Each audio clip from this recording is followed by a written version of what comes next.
Meu filho, pode E começar. pronto, não tem problema não. É o tempo que Seja cá volta aí. bem-vindo. Deixa eu jogar o cronômetro aqui que a gente combinou algumas falas. Boa tarde a todos e todas. Um prazer imenso estar aqui na Latinoé mais uma vez. Então, assim, muito feliz mesmo. Eu estou aqui representando o Raul Hacker Club, que levantei a camisa aqui, quase levantava tudo junto. E o que é um Raul Hacker Club, né? O que é um Hackerspace? Um Hackerspace, ele é um laboratório de tecnologia comunitário. Basicamente, a ideia de um Hackerspace é conseguir congregar, juntar, catalisar qualquer tipo de pessoa para qualquer tipo de projeto. E aí é importante determinar algumas condições de contorno, né? Essas condições de contorno são pautadas na ética hacker e, consequentemente, a ética hacker tem um guarda-chuva que vai abrigar, consequentemente, por obrigação, o software livre e o hardware livre, as tecnologias livres por consequência. Vou me apresentar um pouco, então eu gosto de fazer algumas apresentações não tão numa linha de tempo razoável, né, convencional. Eu estou me formando praticamente agora na engenharia elétrica, então eu sou de exatas. Tenho o prazer imenso de trabalhar com K, ela vai se apresentar. Estava até brincando quando a gente estava rascunhando aqui a apresentação, falei assim, veio umas intuições loucas, né? De que no meu vetor vida, que tem, né, amplitude, direção e sentido, sem K, com certeza a amplitude do meu vetor vida não ia ser tão grande quanto acaba sendo. É verdade mesmo, cara. Enfim, eu vou passar a palavra para você se apresentar aí, que eu estava dando a introdução do que é Hackerspace, mas aí eu já trouxe de volta para a gente. Boa tarde, pessoal. Para mim é um prazer enorme, né, estar aqui na Latinoé, principalmente ao lado deste camarada amigo que eu considero também meu irmão de espírito, né, que é o Manfilho. Eu peço desculpas a vocês, mas como é impressionante, as coisas parece que só funcionam no susto, né? Tava tudo lindo na transmissão, tava com a internet, de repente meu travou tudo. Eu estou sem internet em casa, eu estou usando aqui no 4G, então eu estou um pouco assustada, mas feliz, né, por estar aqui exatamente nesse momento. E principalmente para falar de um tema que tem a ver com tudo isso que eu estou vivendo aqui. Acho que a vida tem a ver com a realidade, né? A gente vai falar da nossa experiência em trabalhar com educação, né? Desafio de se trabalhar com ambientes ambientes digitais, livres e abertos, quando a gente está falando de contextos de educação, contextos de escassez digital, né? E aí, essa nossa fala inicial, ela tem a ver exatamente com esse encontro de pessoas que são, a princípio, completamente diferentes, de áreas diferentes. O Mandia se apresentou, né, como engenheiro eletricista, estou supondo, e eu, pedagoga. Então, mas as escolhas que a gente faz na vida, elas nos levam, elas são definidas pelos nossos princípios, pelos nossos valores. E aí, quando a gente vê que a gente tem princípios em comum, não importa a área de conhecimento, não importa se uma é de exatas e outra é de humanas. A gente tem valores em comum, e foram esses valores que nos juntaram nessa nossa experiência. Hoje eu sou professora na Universidade Federal da Bahia, sou integrante de um Hacker Club, né?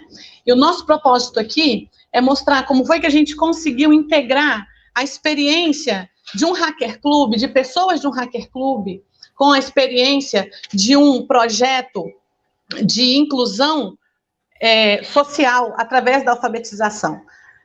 E aí eu vou passar de novo a palavra para o Man, para ele dar continuidade explicando, antes de tudo, o que é esse Hacker Club, o que é um Hackerspace. Enquanto isso, eu vou restabelecer minha conexão aqui, viu, Letícia? Segura a onda aí, Man, que eu já volto. Beleza, beleza. A gente não preparou nenhuma apresentação. Eu não sei se minha tela tá mostrando para vocês. Esse é o site do Raul, né?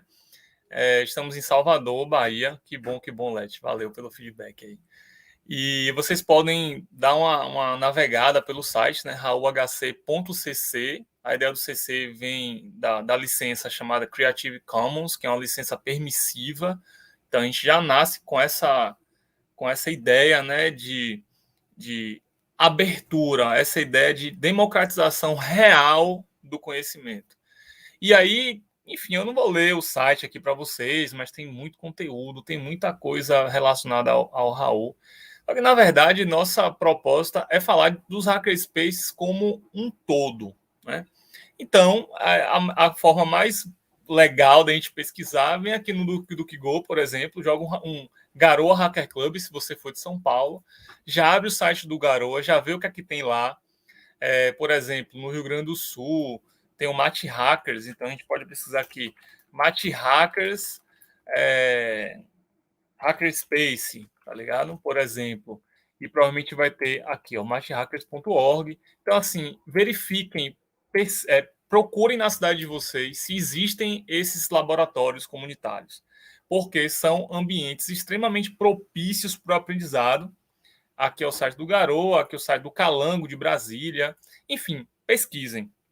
E só para pontuar assim, o quanto esses ambientes eles são extremamente propícios para a educação, já que isso é um tema muito forte do vídeo.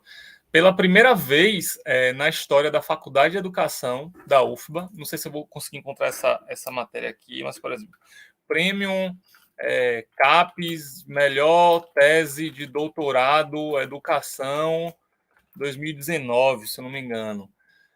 Foi a tese de K, que foi a pirâmide da pedagogia hacker, e isso diz muita coisa, porque ela ficou durante muito tempo no doutorado dela, aqui, ó, encontramos aqui, ela ficou muito tempo no doutorado dela, estudando essas dinâmicas pedagógicas nos hackerspaces no Brasil inteiro, e conseguiu pela primeira vez na história da Faculdade de Educação da UFBA ganhar o prêmio de melhor tese de doutorado do ano pela CAPES. Então, assim, quando essa notícia saiu, eu parei tudo que eu estava fazendo, fiz uma arte louca lá, toda crua, e comecei a divulgar isso para todo mundo, porque foi um grande feito, e isso mostra o poder pedagógico da cultura hacker.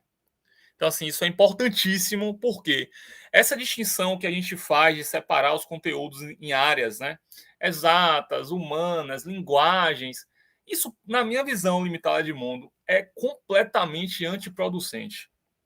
Por quê? Eu vou separar exatas de linguagem, mas a matemática ela é uma linguagem, sabe? Então, assim, quando a gente começa a estudar mais profundamente, existe uma convergência muito grande e que nesses ambientes criativos, nesses ambientes de hackerspace, não existem essas distinções. E por não existir essas distinções, ninguém vai chegar lá perguntando qual é seu currículo. A ideia não é essa. Você pode simplesmente também nem se identificar. Não, aqui eu quero ser anônimo, apesar do anonimato ser vedado pela Constituição. Num hackerspace acaba valendo essa premissa. Ninguém vai ficar ali perguntando o que é que você faz, o que é que você fez. A ideia é que a gente cresça e evolua junto. Então, assim, vários hackerspaces no Brasil são assim, e isso é muito importante. E isso, agora, onde é que os hackerspaces se encontram? Nessa pegada virtual, então, assim, é um problema para tudo e todos, né? Porque um hackerspace, ele tem uma premissa, eu adoro essa definição do Wikipedia aqui, ó. Se eu jogo aqui, por exemplo, ó, hackerspaces, Wikipedia, né? E aí ele vai dizer o seguinte, o hackerspace, ele é... não queria inglês, não. Vamos ver aqui se eu consigo mudar. Enfim, o Wikipedia ele vai dizer o seguinte, que o hackerspace, ele é um laboratório presencial em contraposição ao virtual. Ou seja, a ideia do hackerspace é que o espaço ele de fato seja ocupado. Por quê? Comunidade online, comunidade que está todo mundo ali no conforto de abrir o seu celular e ficar digitando e simplesmente abrir uma janela, é massa. Só que assim, a ideia do hackerspace é você ir em loco, você pegar o Arduino, você crimpar cabo de rede, você fazer enlace, você criar conexões, tanto conexões eletrônicas, tecnológicas, quanto conexões humanas, que são tecnológicas também, certo? Então, assim, a ideia é essa. E o Raul passou e passa ainda por um processo de transformação, que a gente vai falar no final sobre algumas ferramentas que a gente acabou desenvolvendo quanto coletivo, para se adaptar a essa nova realidade. E aí, um último ponto que eu precisava tratar com vocês é quais são os tipos de projeto que o Raul apoia.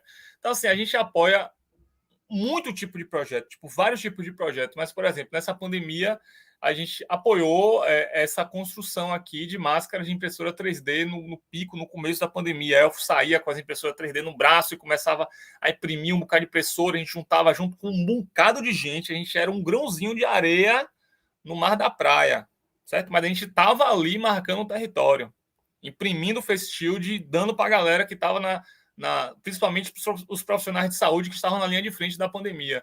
Então, assim, desde apoiar projetos educacionais, desde assinar, se eu não me engano, Carla pode comentar de uma doação que o Raul recebe doação e aí, não, vamos fazer uma doação para esse projeto, que o projeto é tão legal que vale a pena a gente apoiar. Então, assim, é muito massa, é um ambiente assim, muito legal. Não sei se Cá já voltou. Cadê? Cá já voltou, meu Deus. Já.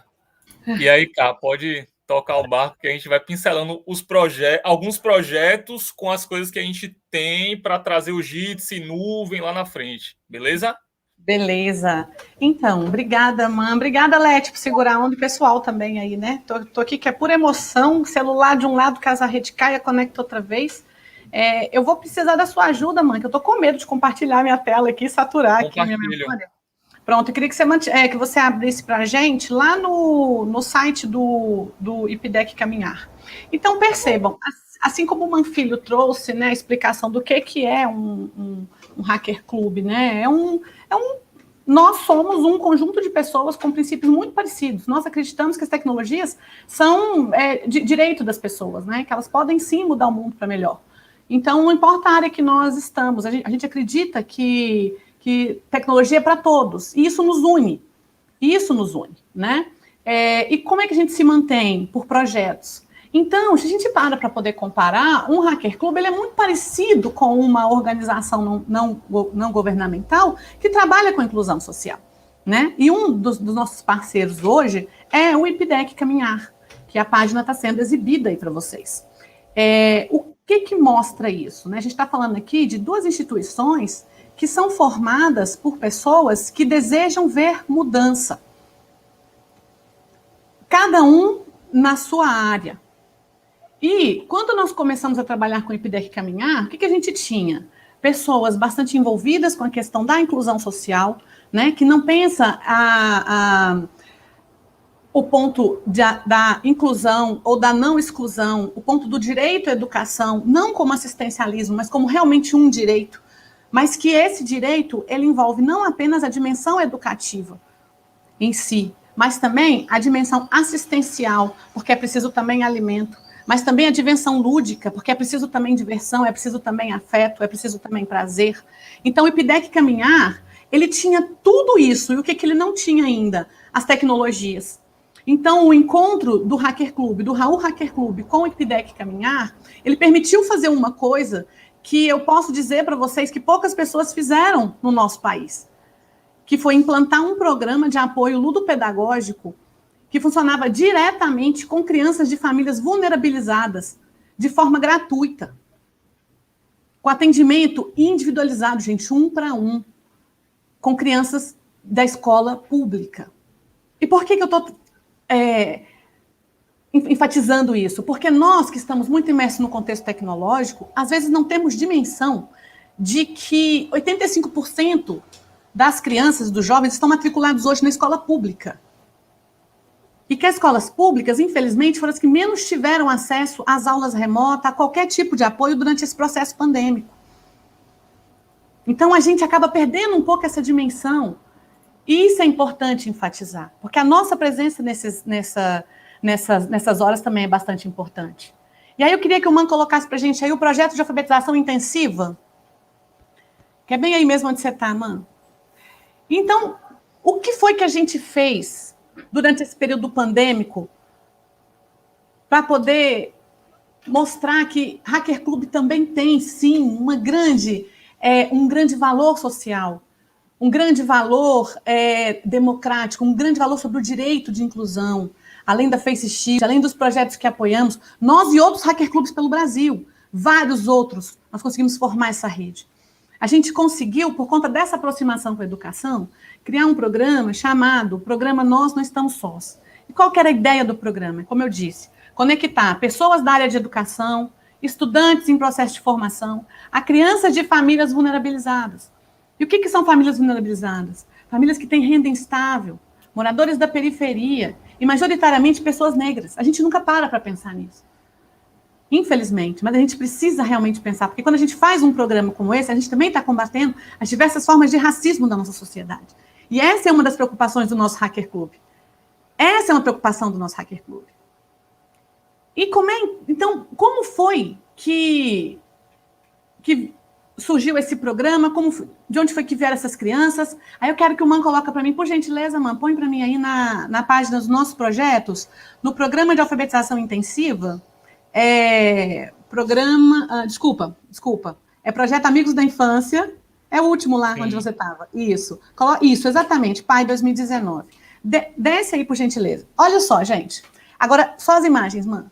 Essas aí são as imagens do programa que acontecia em 2019. O que é o Projeto Amigos da Infância, que a gente também chama de Programa de Alfabetização Intensiva?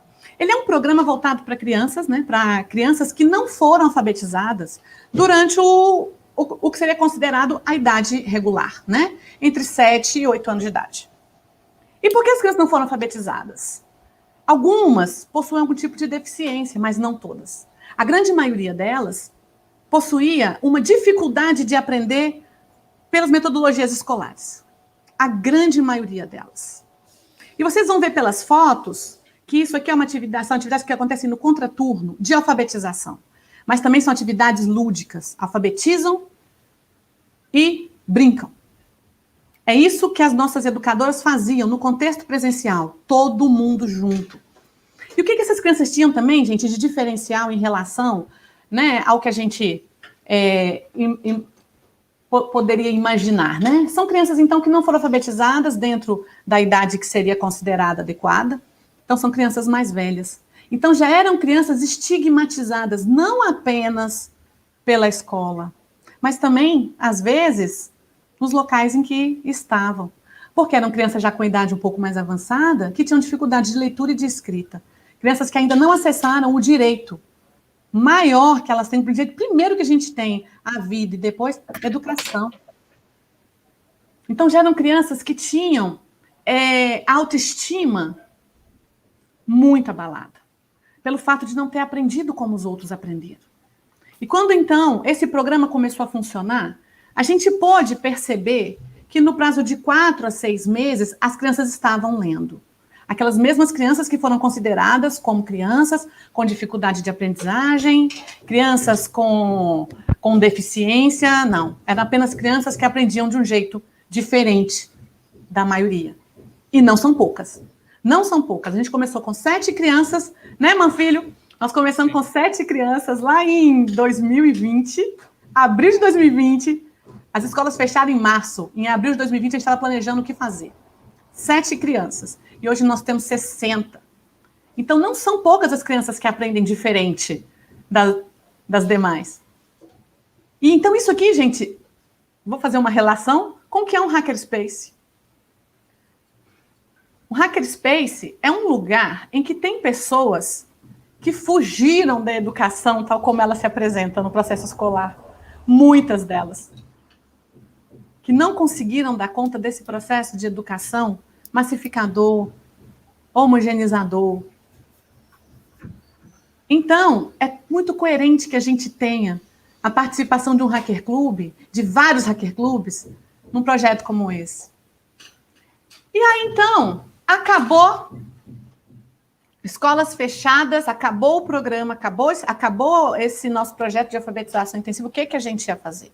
Foi aí, então, que a gente veio com a ideia do programa Nós Não Estamos Sós. Coloca para mim, mãe, por favor. Vai lá de novo em nossos projetos. Programa Nós Não Estamos Sós. Aí você vai lá para o finalzinho. Isso, programa Nós Não Estamos Sós. Clica aí, vai lá para o finalzinho e coloca para a gente a fase piloto. Lá embaixo, um linkzinho lá embaixo. Veja como foi a fase piloto. Isso. Então, como eu estava comentando, né, lá em 2020, abril, eu sou muito sortuda em fazer parte de um hacker club como o Raul Hacker Club. porque foi ali, né, que foi possível encontrar o combustível que faltava, a força motriz para esse projeto que a gente começou. Que era, então, conectar pessoas, estudantes ou não estudantes, né, profissionais da educação, a partir dessa metodologia que vocês estão acompanhando aí na tela. A gente tinha, então, uma coordenação pedagógica, IPDEC-UFBA, na qual o Raul Hacker Club fez parte, por conta dessa estrutura tecnológica, infotecnológica que a gente teve que criar. Inclusive, meu agradecimento a Manfilho, né, que esse site aí foi ele que colocou no ar para a gente, e ele funciona por conta também dessa nossa forte parceria. Besteira. Então, nós temos essa coordenação representada por 2, 3 pessoas, né, acompanhando um grupo de educadores. Esses educadores, como eu disse, professores ou profissionais da educação ou estudantes em formação, mas pessoas interessadas em ensinar. E através de ligações telefônicas, por chamada de vídeo, se fazia o acompanhamento ludopedagógico das crianças que participavam lá do programa do Projeto Amigos da Infância, que é o nosso programa de alfabetização intensiva. Então, só que a gente tinha muitos desafios. E isso é muito sério, porque a gente da área de tecnologia não pode fechar os olhos para esses desafios. O primeiro deles, gente, olha só, então a gente tem a intenção, tem o desenho bonitinho, o esboço perfeito, né? Que bonitinho, cada um com seu celular, conecta, perfeito, é só ter celular, nossa, vai dar tudo certo. Não é assim. A gente está falando, então, de grupos extremamente vulnerabilizados. Pessoas às quais a internet de qualidade não chega. A gente está falando aqui dessa falsa ideia de democratização da internet. Todo mundo está na internet? Não. Não é todo mundo que tem internet. A internet tal como ela deveria se apresentar para todos nós.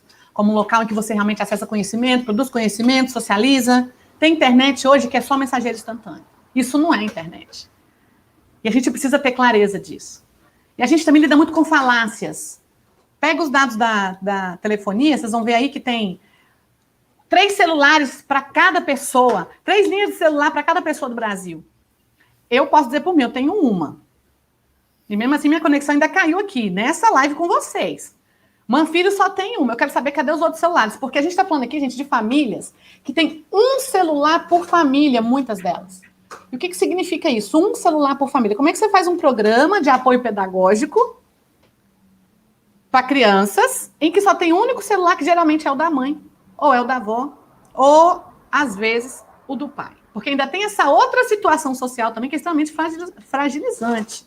Muitas das famílias são lideradas por mulheres. E mulheres que trabalham fora. E a gente tinha também o cenário de quase total dependência do zero rating. A gente já sabe todas as discussões por trás disso, a gente sabe. Tem estudos, né, que foram discutidos no fórum da internet promovido pelo CGI, que mostram, né, algumas discussões que mostram lá o tanto que o zero rating, a médio e longo prazo, ele cria desigualdade. Ele cria dependência. A gente não tem internet para todos. A gente tem uma política, então, uma política não, né? Serviços gratuitos para determinada parcela da população. E é disso que a gente está falando. É esse cenário. Como é que a gente vai discutir, trabalhar com ambientes digitais, trabalhar com... eu não quero nem citar os nomes aqui, né? Mas com todas as potencialidades de um ambiente digital, num contexto como esse, em que a gente tem zero rating, um telefone celular por família. E foi isso que a gente fez. E por que a gente fez? A gente, olha, o que a gente tem de positivo nisso aí? Primeiro, a gente tem a vontade de fazer. Segundo, a gente tem a crença de que a gente sabe que vai dar certo, porque é possível. Agora, quais as outras coisas positivas? A gente tinha crianças e famílias querendo, precisando e querendo investir nisso. Então, tinha o desejo dessas famílias, o desejo da necessidade dessas crianças.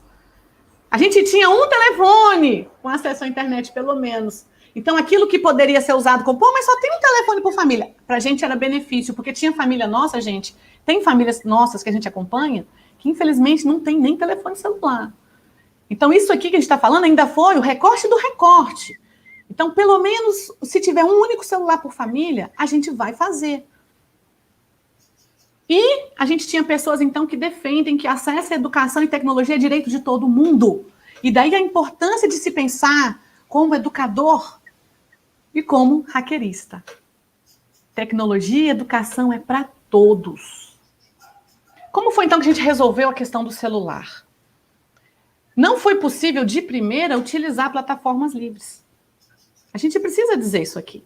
E a gente sabe que a maior parte da população naquela época, 98% das pessoas usavam o Zap Zap. E o Zap Zap por quê? Porque ele também é ligado à política de zero rating. Então, se era o que tem, era o que a gente vai usar. E a gente definiu, então, uma metodologia de trabalho, gente, de meia hora, 2 vezes na semana, em que essas crianças tinham contato com um educador, que era um estudante em formação acompanhado pela coordenação, ou era um profissional da educação, e durante essa meia hora a criança aprendia brincando através de uma ligação de vídeo no celular. E aí a gente fica vendo, não sei quem está com filhos aí em remoto, né? Que agora começou já um processo mais híbrido, está misturando, né? A criança vai para a escola, não vai. Mas vocês lembram o que foi o aperto das aulas remotas?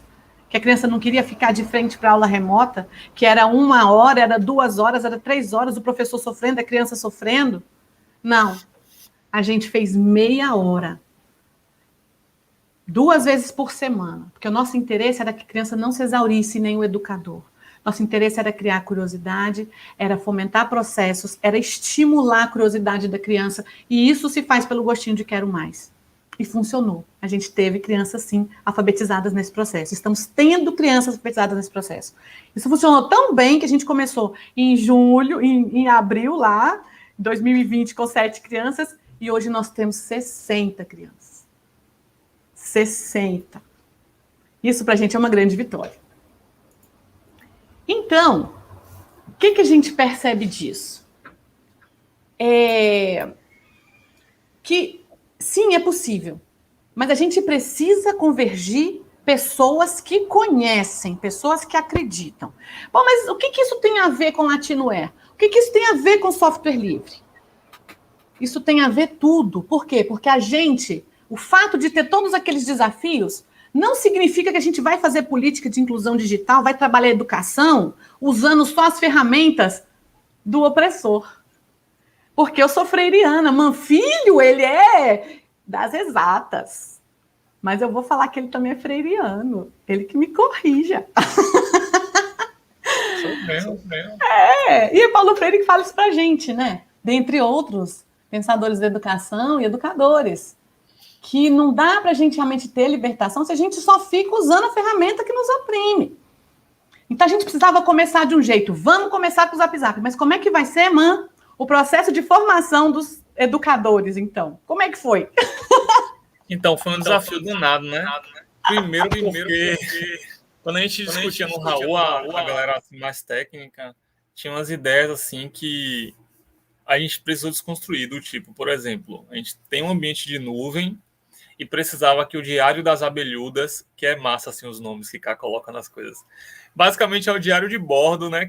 Que cada educador e educadora, ao ter um encontro com a criança, tinha que escrever e para ter esse histórico do que foi feito, né? E aí, ao mesmo tempo, a gente pensou, não, então vamos criar um login e senha aqui, um usuário para cada pessoa na nuvem. Falei, mas, velho, isso vai dar problema de senha, isso vai dar problema de perder acesso, isso vai dar problema que a pessoa vai ter que ter o aplicativo instalado para autenticar e tal, não sei o quê. E, ao mesmo tempo, a gente tem um problema com a segurança, né? Porque, querendo ou não, são informações, são dados pessoais que poderiam vazar de alguma forma. Daí, a solução que a gente encontrou foi simples, né? Foi utilizar um pad. E aí tem outro problema que é o seguinte: se a gente quisesse ainda instalar, sei lá, um aplicativo do Nextcloud no celular das pessoas, nem todo educador ou educadora tem espaço no aparelho para que o aplicativo seja instalado. E isso gerou um problema gigantesco, assim, sabe? Tipo, eu fiz vários testes em vários dispositivos diferentes e assim, e a solução mais apropriada que a gente encontrou foi: vamos criar um arquivo de texto em funcionamento similar à tecnologia PAD, que é, por exemplo, eu vou abrir um PAD aqui, né?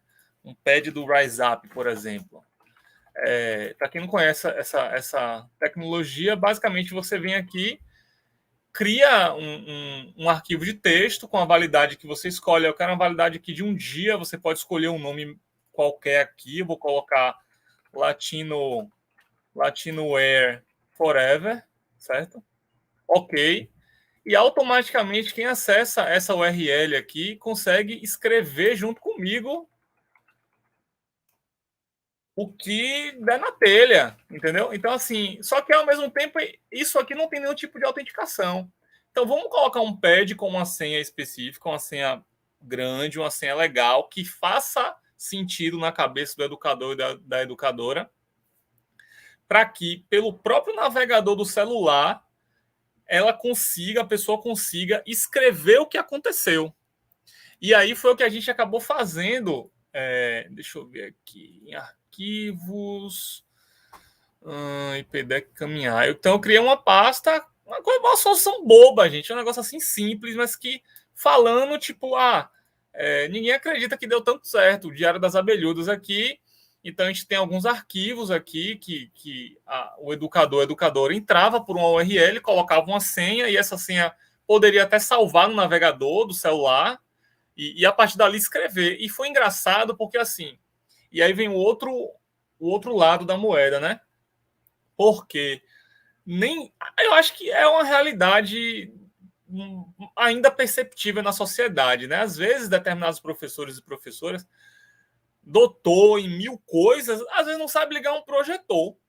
Acontece. Tá? Ninguém nasceu sabendo isso, não. Ninguém nasceu sabendo, ninguém nasceu com a tela, com touch já no celular, com a cara. Essa geração mais nova que conseguiu isso. Mas por problemas de inclusão também, né? Eu só lembro, cara, quando a gente estava abrindo um parênteses aqui, que isso me chocou completamente, me chocou assim, absurdamente, quando a gente estava fazendo Crianças Hackers numa escola municipal, que era ensinar programação a uma faixa etária de umas crianças bem. Acho que eram de uns 12 anos, não era por aí.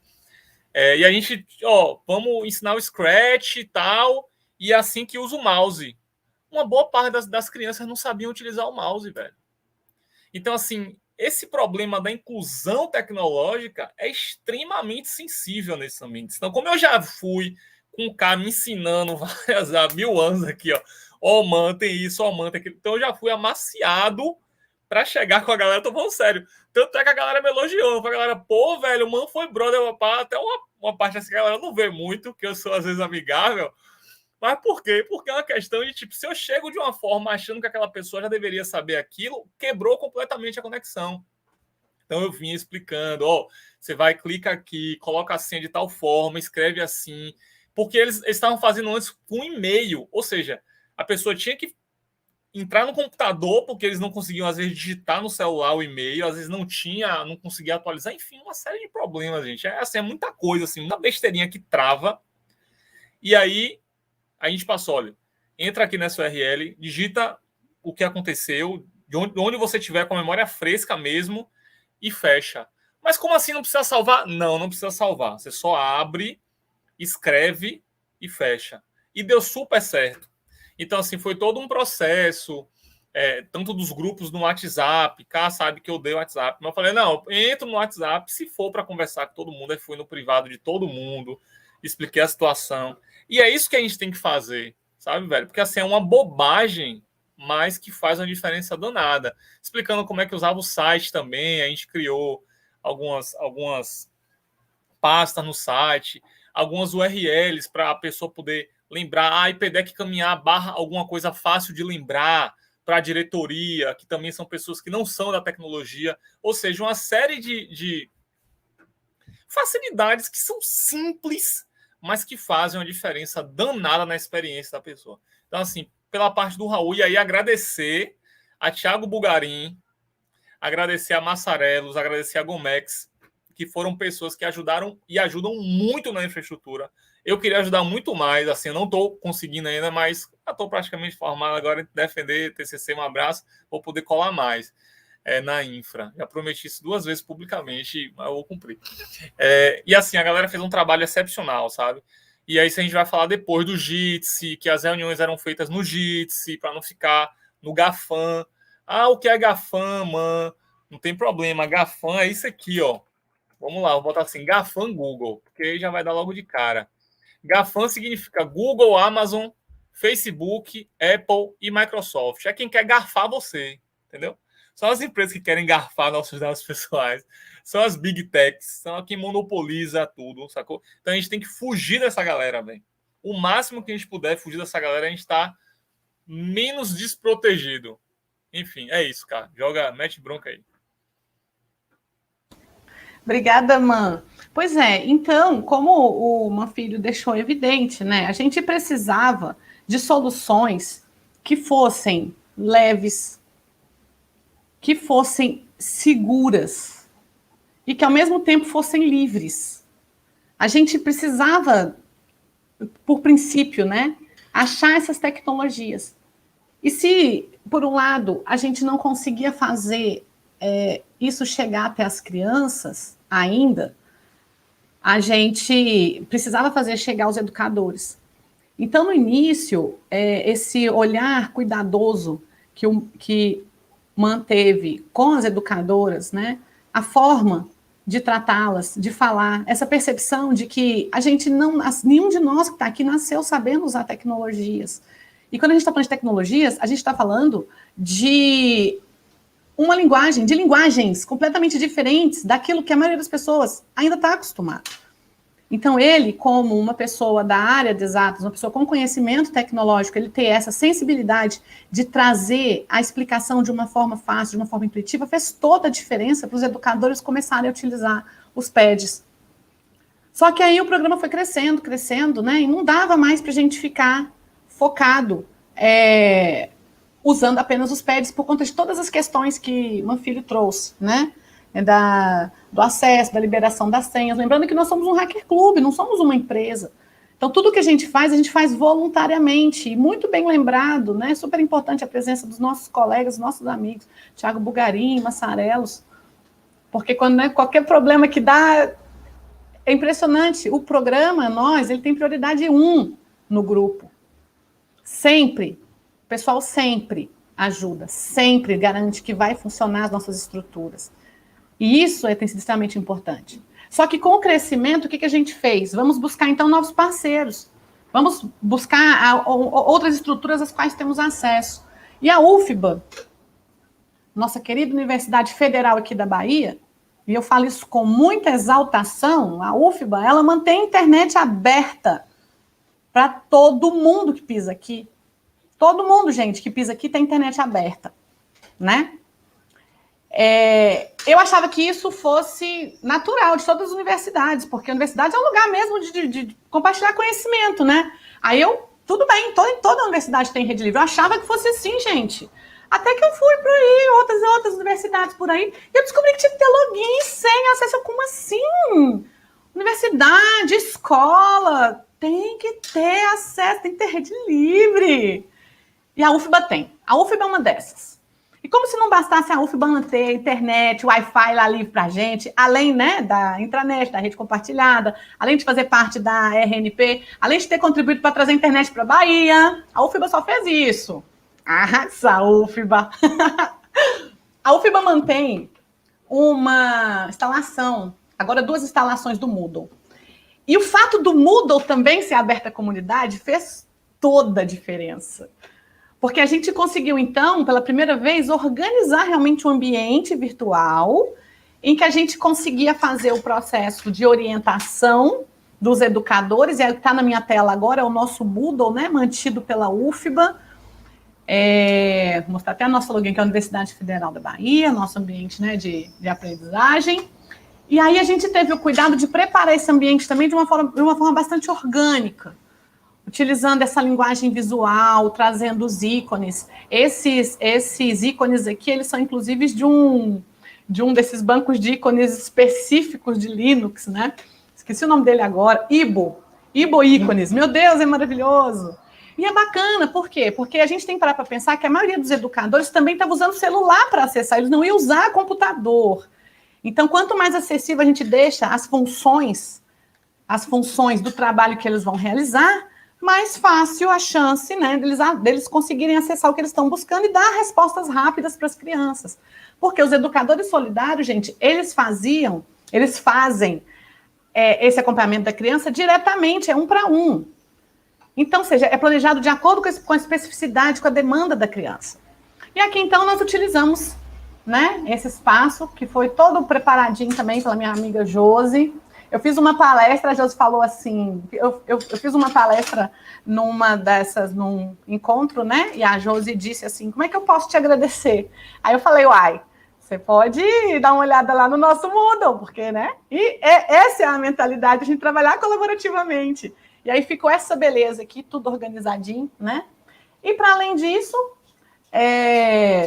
tô vendo que só falta 15 minutinhos aqui, mas acho que vou mostrar logo as ferramentas, né? Mostrar nosso Cloud Jiu-Jitsu, pronto. Então, o fato da UFBA manter esse Moodle aberto para a comunidade, ele permitiu que a gente conseguisse manter nossos princípios, ainda utilizar software livre, sem a né, seguro, e claro, no caso específico aqui, precisava sim de um cadastro de e-mail. Só que qual que é o diferencial? Não precisa ser estudante universitário, não precisa ser professor, basta ser pessoa, basta querer educar junto com a gente. E tá com seu e-mail. Cadastra o e-mail, vem participar com a gente aqui do programa Nós. E aí, outras tecnologias que nós estamos utilizando, então, a partir desse investimento do Raul Hacker Club, né? Passo para você, mano? Pode ser. Vai lá. Vou compartilhar a tela de novo aqui, que aqui a gente não fez a apresentação, pessoal, para ficar mais dinâmico nesse sentido mesmo. Então, qual é a ideia, né? A gente utilizava o site, a gente utiliza ainda o site, né? Os desafios técnicos para a galera mais high-tech aí. Com o FOSWiki, é um cara assim que a gente não conseguiu se adaptar bem, porque é em Perl, as pessoas que instalaram ele acabaram se afastando, porque existe uma rotatividade natural nos hackerspaces, e a gente não conseguia fazer determinadas coisas que a gente queria. É um site bem fofinho, eu adoro esses efeitos que a Aurélio colocou. A Aurélio e Digo Liu trabalharam muito nesse site, fizeram muita coisa legal. E a gente está indo para uma wiki agora, que é a WikiJS. Está migrando o site aos poucos ainda, enfim, colocando algumas páginas no site, né? Fazendo algumas inclusive, não era nem para estar aparecendo isso aqui, mas tudo bem. Alguns testes, né, de formatação e tudo. E por quê? Porque a ideia é que a gente tenha um ambiente livre, um alicerce livre para que a gente consiga fazer reunião, a gente consiga trocar informação, ter histórico de documentação das coisas, compartilhar arquivo com segurança, né, utilizando a nossa nuvem, utilizando os nossos servidores, sacou? Estamos abertos e abertas também a fazer parcerias com outras instituições, estamos conversando com outras entidades também para poder assinar, talvez, o plano deles, para a gente poder fomentar a comunidade. Estamos também... isso é importante, cara, juntando, né, a ideia do que o Raul quer, o Raul está sendo e o Raul vai ser.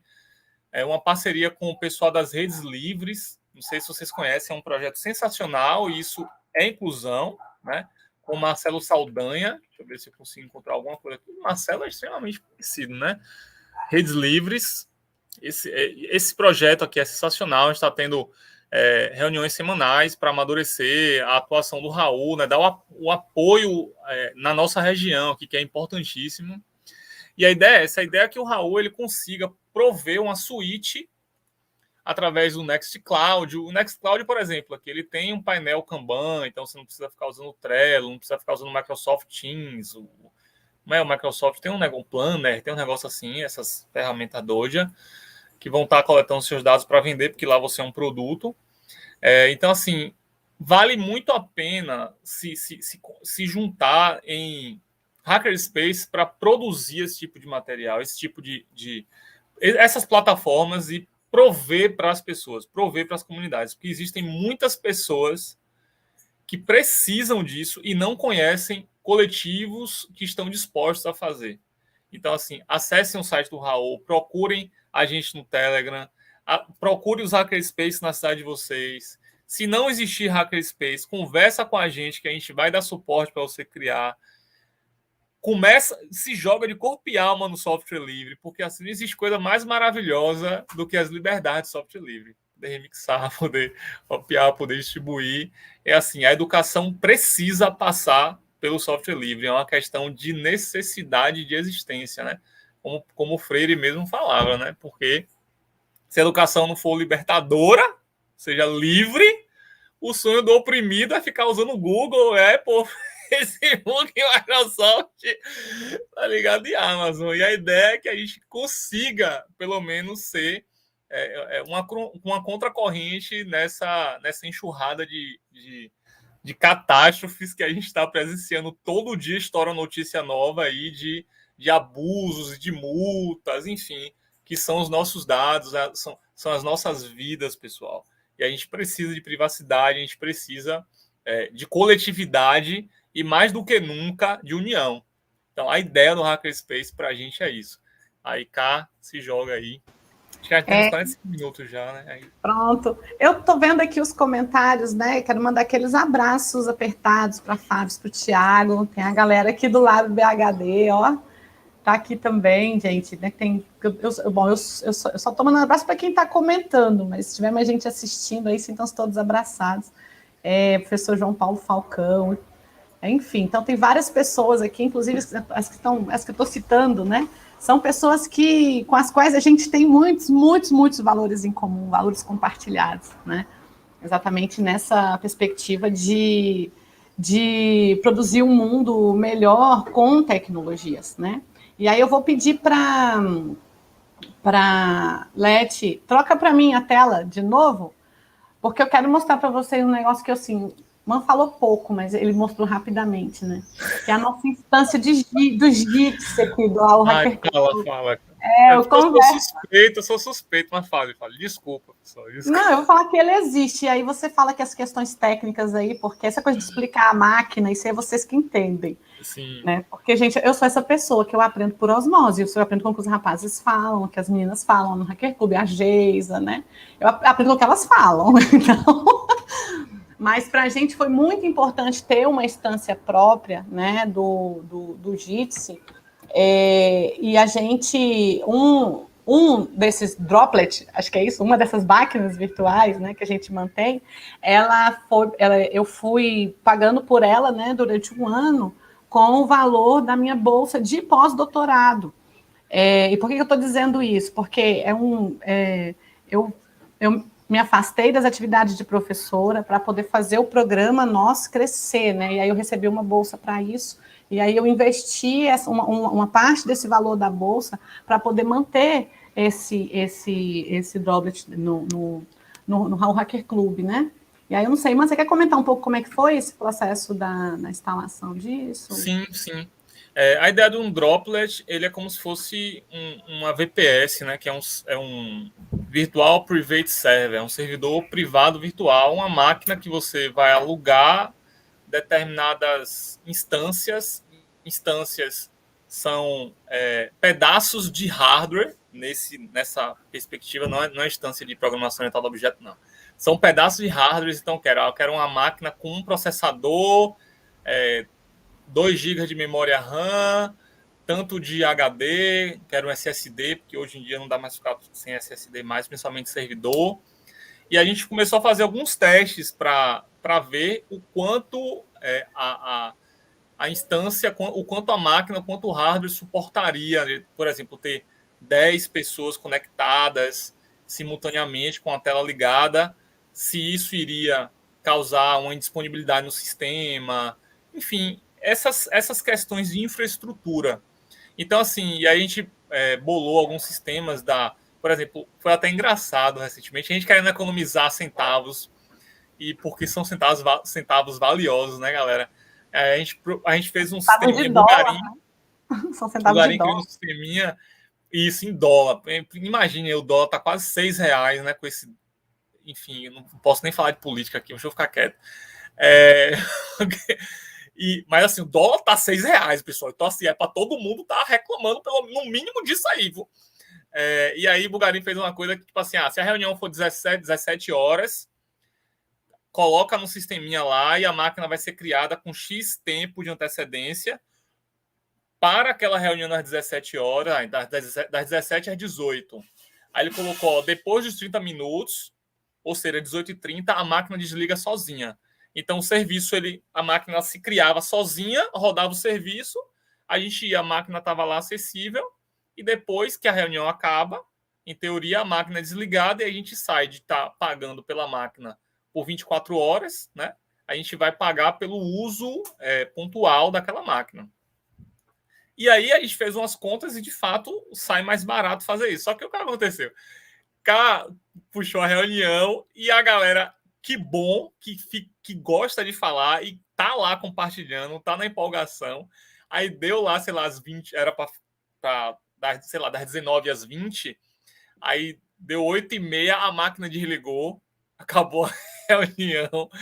Aí, cara, meu Deus do céu, caiu tudo, não sei o que eu fiz, não sei o que, não, ele não tá certo. É que era para ter colocado um tempo maior, a gente não sabia. Então, assim, são testes, são coisas que a gente pensa para que isso sirva de modelo para outros coletivos, saca? Para outras realidades. Então, assim, o Jitsi, ele é isso. Então, por exemplo, a gente puxou um bate-papo com a galera do LHC. Um grande abraço. Eu amo o LHC, Hackerspace, que é o Laboratório Hacker de Campinas. Meu Deus, eu amo aquela galera. E a gente puxou uns encontros lá e colocou... Beleza, 4 minutinhos. Colocou um monte de gente no nosso Jitsi. E a máquina foi para as alturas e começou a travar. Não, vamos aumentar o hardware aqui. Então, é um processo de ter a realimentação para que a gente consiga prover um serviço no nosso limite orçamentário, que é extremamente limitado, sabe, pessoal? Então, assim, o porquê a gente está falando isso também?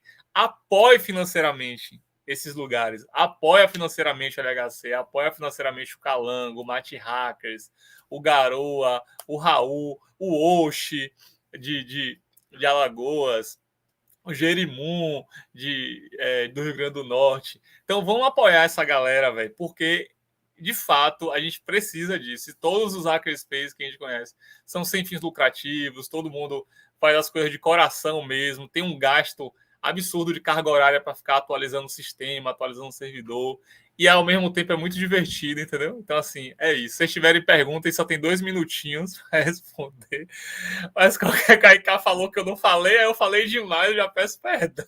Já. Gente, aí, ó, antes que termine essa live, eu quero mostrar para vocês uma coisa. Por quê? E todo esse processo que ele estava contando, e a gente foi, testou em reunião, meus alunos já sabem, ó, esse aqui é nosso espaço teste também, vocês estão juntos nisso. Então, quando caiu, eles já estavam prevendo que isso também é importante, a gente envolver as pessoas que estão com a gente na causa, né? Isso funcionou bem.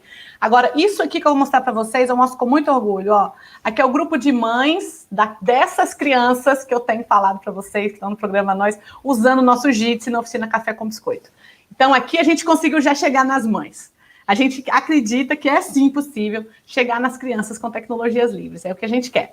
E, para finalizar, mandar tchau na tela aí, porque eu quero terminar com a fala da Débora, que é uma dessas mães. Eu queria que vocês levassem, né, a fala dela como uma reflexão, né, daquilo que a gente tem potencial de fazer juntos. Vou colocar aqui. Dia, meu nome é Débora Ataídes, mãe de Emanuel e Ataídes, e assim, o projeto Caminhar, né, o programa Nós, tem sido essencial em nossas vidas, né? Que assim, o projeto, ele valoriza as crianças, ele mostra para as mães a importância do acompanhamento. Ele é muito essencial e toda ajuda é bem-vinda, porque é um trabalho árduo, né? Porque nós estamos, o projeto está recuperando aquelas crianças que muitas vezes eram discriminadas. Não tem cabeça para estudar, é burra, é preguiçosa. E geralmente ficavam de lado. Elas eram, assim, jogadas para os... tinham mais dificuldade e por isso eram deixadas de lado. E pegando os piores trabalhos, piores empregos, piores... São aquelas pessoas que eram deixadas de lado, realmente.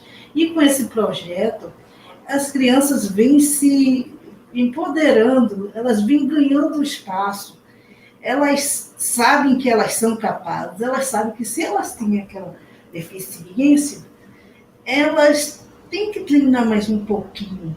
Meu filho mesmo, Emanuela, ela sabe, mãe, eu consigo, mas eu sei que eu vou treinar um pouquinho, mas eu sou capaz, eu vou fazer. E nisso ela vem crescendo, ela já consegue ler livros, ela consegue se desenvolver no celular com as tecnologias, ela está 10. Eu dou meus parabéns para toda a equipe do Projeto Caminhar, é o Programa Nós. Espero que continue, que é uma bênção. Bom dia, meu nome...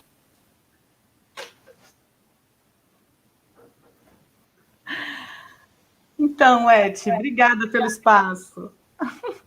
Obrigadão, velho. Letícia, Tá muda. Eu tenho que aprender isso ainda, gente. Gente, muito obrigada. A palestra foi maravilhosa. Se vocês quiserem deixar o contato de vocês, eu coloco aqui para a tela para o pessoal. E repetindo o comentário que ninguém escutou, não sou eu que estou chorando, são vocês. Malditos ninjas cortadores de cebola. Exatamente. Eles cortam e somem. Estou deixando aqui o @ do Man, né? Tanto faz. Tá. Meu mãe te responde, igual. Agora eu vou deixar o da Cá para vocês.